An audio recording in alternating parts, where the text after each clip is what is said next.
Assalamualaikum warahmatullahi wabarakatuh. Perkenalkan, nama saya Ahmad Rifai, NPM 719212862.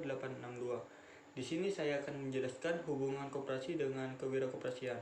Kewirakoperasian adalah suatu sikap mental positif dalam berusaha secara kooperatif dengan mengambil prakarsa inovatif serta keberanian mengambil risiko dan berpegang teguh pada prinsip identitas koperasi dalam mewujudkan terpenuhinya kebutuhan nyata serta peningkatan kesejahteraan bersama.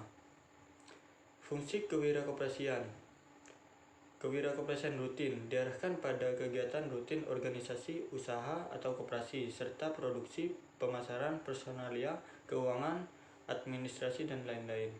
Kewirakoperasian arbitrage di sini dimaksudkan sebagai keputusan yang diambil dari dua kondisi yang berbeda dan keputusan itu memberikan peluang yang menguntungkan. Kewirakoperasian inovatif berarti mencari, manfaatkan, dan menemukan sesuatu yang baru. Wirakoperasi yang inovatif berarti wirakoperasi yang selalu tidak puas dengan kondisi yang ada. Tipe-tipe kewirakoperasian.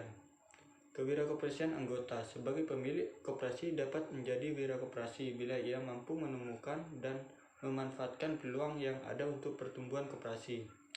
Kewirakoperasian manajer. Sebagai pelaksana dan penanggung jawab kegiatan operasional, koperasi tentu sangat mengharapkan perubahan yang memberikan keuntungan. Kewirakoperasian birokrat adalah orang atau lembaga yang diberi wewenang oleh pemerintah dalam mengembangkan gerakan koperasi. Kewirakoperasian katalis berarti pihak yang berkompeten terhadap pengembangan koperasi kendatipun ia tidak mempunyai hubungan langsung dengan organisasi koperasi. Para katalis ini mempunyai kemampuan dan motivasi yang tinggi. Tugas-tugas kewirakoperasian. 1. Mendukung koperasi sebagai pengusaha yang kuat di pasar. Bila masing-masing koperasi primer yang anggotanya para petani membentuk koperasi di tingkat atasnya atau koperasi sekunder, maka koperasi yang terbentuk akan mempunyai posisi yang kuat di pasar yang lebih luas, demikian seterusnya. Yang kedua, kemampuan dalam mereduksi biaya transaksi. Tugas wirakoperasi yang kedua ini adalah menekan biaya transaksi. Biaya transaksi adalah biaya di luar biaya produksi yang timbul karena adanya transaksi-transaksi seperti biaya pencarian informasi, biaya kontrak, biaya monitoring kontrak, biaya legal jika kontrak dilanggar, dan biaya risiko yang mungkin timbul sebagai akibat terjadinya transaksi. Yang ketiga, pemanfaatan interlinkage market. Interlinkage market adalah hubungan antar pelaku ekonomi di pasar. Tugas wirakoperasi dalam hal ini menciptakan kerjasama yang saling menguntungkan di antara pelaku dalam interlinkage market tersebut.